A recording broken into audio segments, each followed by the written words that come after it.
नमस्कार मित्रों, स्वागत है आप सभी का हिंदी पाठशाला में। आज का हमारा नया विषय जो हम शुरू करने जा रहे हैं उसका नाम है अलंकार। अलंकार मूलतः हिंदी भाषा में संस्कृत भाषा से लिए गए हैं और संस्कृत भाषा में सबसे पहली बार जिस व्यक्ति ने अलंकार का प्रयोग किया था उनका नाम था आचार्य भामह। इसलिए उन्हें इस अलंकार का क्या कहा जाता है? जनक यानी पिता कहा जाता है। अलंकार के पिता कौन थे? आचार्य भामह। ये सिर्फ जनरल नॉलेज है कि हम जिस चीज़ को पढ़ रहे हैं वो कहाँ से आई, उसका प्रयोग किसने किया, वो किन किन आधार पे पनपी, डेवलप हुई और हम तक आई है ना। सबसे पहली बार अलंकारों का प्रयोग तो आचार्य भामह ने कर लिया, लेकिन उसके बाद इसकी परिभाषा दी, काव्य शास्त्रीय परिभाषा दी, एक टेक्निकल परिभाषा दी, और वो परिभाषा जिन्होंने दी वो थे आचार्य दंडी। इसके बाद जब अलंकारों का विस्तार हुआ तो अलंकारों की गणनाएं भी अलग अलग हुई। जैसे घरों में आभूषण होते हैं ना, तो हर घर में समान आभूषण तो होते नहीं हैं। किसी घर में 5 आभूषण होते हैं, किसी में 10 होते हैं, किसी में 15 होते हैं। ऐसे ही यहाँ पर भी अलंकारों की गणना अलग अलग की गई। आचार्य भामह ने कितने अलंकार बताए? 35 अलंकार बताए। दंडी ने 36 बताए। मम्मट का घर थोड़ा और समृद्ध होगा, उन्होंने 67 बता दिए यानी 67। और जयदेव उनसे भी ज़्यादा संपन्न होंगे, उन्होंने 100 अलंकार बताए। और देखो भूषण ने 105 और अप्पय दीक्षित जी ने तो 123 बताए। पंडित जगन्नाथ जी ने तो 150 के पार 161 बताए। तो इन सभी आचार्यों ने, इन सभी विद्वानों ने, इन सभी मनीषियों ने अपने अपने तरीके से अलंकारों की गणना करी। और आप सोच रहे हो कि हमें 35 अलंकार पढ़ने पड़ेंगे, 36 पढ़ने पड़ेंगे या 161 पढ़ने पड़ेंगे, तो उस भ्रम में आप ना आना। हम लोग सिर्फ 2 अलंकार पढ़ेंगे। कितने? 2 अलंकार पढ़ेंगे। कौन से पढ़ेंगे वो भी बताएंगे, लेकिन उससे पहले हम ये देख लें अलंकार कहते किसे हैं। अलंकार शब्द 2 शब्दों से मिलकर बना है, अलम और कार। अलम का अर्थ होता है सुंदरता और कार का मतलब होता है करने वाला। तो सामान्य से अर्थों में कह सकते हैं कि सुंदरता को करने वाला जो है वो क्या है? वो अलंकार है। आपने अलम का अर्थ बस पर्याप्त है इस अर्थ में भी सुना होगा, लेकिन अलम का एक अर्थ सुंदरता भी होता है, जिसके आधार पे ये अलंकार का अर्थ सुंदरता को करने वाला, शोभा को बढ़ाने वाला ऐसा बनाया गया है। ठीक है, अलंकार का अर्थ मैं समझता हूँ आपके आसानी से समझ में आ गया होगा। हम और किसी काव्य शास्त्रीय परिभाषा की तरफ नहीं बढ़ेंगे, परिभाषाओं को फिर समझा जाएगा, फिर समझ लेंगे, लेकिन अभी स्वरूप समझना हमारा उद्देश्य है। इसलिए हम उद्देश्यों को पूरा करते हुए आज सिर्फ इसका स्वरूप समझ रहे हैं। देखिए, अलंकार के भेद देखते हैं। शब्द अलंकार और अर्थ अलंकार, 2 प्रकार के अलंकार, मात्र 2 प्रकार के अलंकार हैं, शब्द अलंकार और अर्थ अलंकार। क्या होते हैं शब्द अलंकार? देखना ध्यान से। पंक्ति में शब्द के माध्यम से सुंदरता को प्रकट किया जाए सो शब्द अलंकार। हमने एक वाक्य लिखा, उसमें शब्दों के माध्यम से ऐसी संरचना बनाई कि आपको पढ़ते ही मजा आ गया, वाह क्या लिखा है। समझ में कुछ नहीं आया हो भले, लेकिन पढ़ते ही मजा आ गया। तो समझना कौन सा अलंकार है?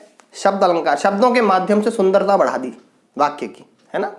और अर्थालंकार क्या है? कि पंक्ति में अर्थ के माध्यम से सुंदरता प्रकट की जाए, वो अर्थालंकार है।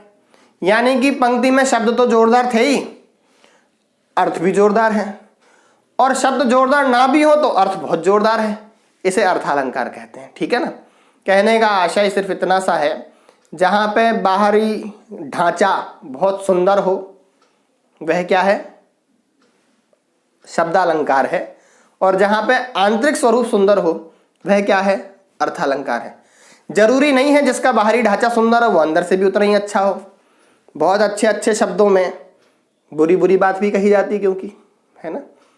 इसलिए जहाँ पे शब्द सुंदर हैं वहाँ जरूरी नहीं है कि बात अच्छी ही हो, लेकिन शब्दों की सुंदरता से वह बात अच्छी लगती है। कहते ना कि काने से काना कहो तुरंत ही जाहे रूठ। किसी काने व्यक्ति से जिसकी आंख फूटी हो उससे काना कह दो, क्या होगा? तुरंत रूठ जाएगा, है हमें काना कहते हो। तो बोले क्या करें फिर? काने से काना कहो तुरंत ही जाहे रूठ। इसलिए क्या करना? धीरे धीरे पूछ लो, भैया कैसे गई थी फूट, तो क्या होगा, उसको सहानुभूति भी मिलेगी और वो आपको बता भी देगा क्या किस्सा है। लेकिन अगर आप उससे कहो ए काने कैसे फूट गई थी तेरी आँख, तो तुम्हें पत्थर मारेगा, बताएगा तो है नहीं कुछ, है ना। ऐसे ही शब्दों का प्रयोग, जब कबीर कहते हैं ऐसी बाणी बोलिए मन का आपा खोए, औरन को शीतल करे आपहु शीतल होए, तो कबीर का क्या कहने का तात्पर्य है, बात कुछ भी कहो ऐसी कहो जो सुनने में मीठी लगे। और ये काम करता है शब्द अलंकार, बात को सुंदर बनाता है, ठीक है ना। लेकिन बात सामान्य शब्दों में हो फिर भी अगर अर्थ गहरे हों तो वह अर्थालंकार को प्रस्तुत करते हैं। दो प्रकार के अलंकार हमने पढ़े, शब्दालंकार और अर्थालंकार। इनके कुछ भेद भी हैं, हम पढ़ेंगे जो आगे।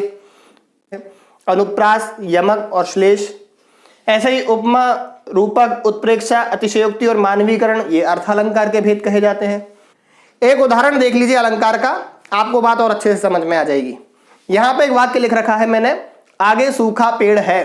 क्या लिख रखा है, आगे सूखा पेड़ है। अब हमने कहा किसी नॉन पोएटिक व्यक्ति को, जो कि कवि नहीं है, जो कि भाषा की सुंदरता नहीं जानता कैसे गढ़ी जाती है, तो मैंने कहा भैया बताओ इसको संस्कृत में बोल करके, पहले संस्कृत के ज़माने थे ना, संस्कृत में ही वार्तालाप होते थे, तो हमने कहा बताओ इसको बोल करके, तो उसने कहा शुष्कम काष्ठम तिष्ठत्यग्रे, शुष्कम काष्ठम तिष्ठत्यग्रे, ऐसा लग रहा जैसे हर शब्द में पत्थर फेंक के मार रहा हूं, है ना।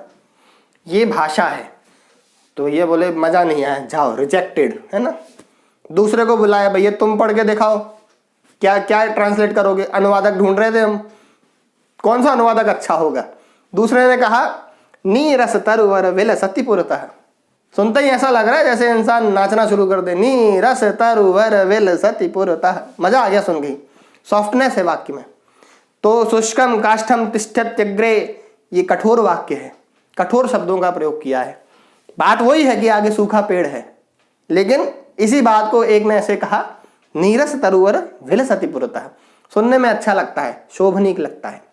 तो ये अलंकारों का चमत्कार है कि रूखी रूखी बात भी इंसान को ऐसी लगती है वाह क्या रस में जैसे डुबो के दी गई हो, है ना। तो ये अलंकारों का चमत्कार है। इस चमत्कार को हम आगे की वीडियो में और विस्तार से और गहराई से देखेंगे। आज के लिए इतना ही। नमस्कार, जय हिंद, जय भारत।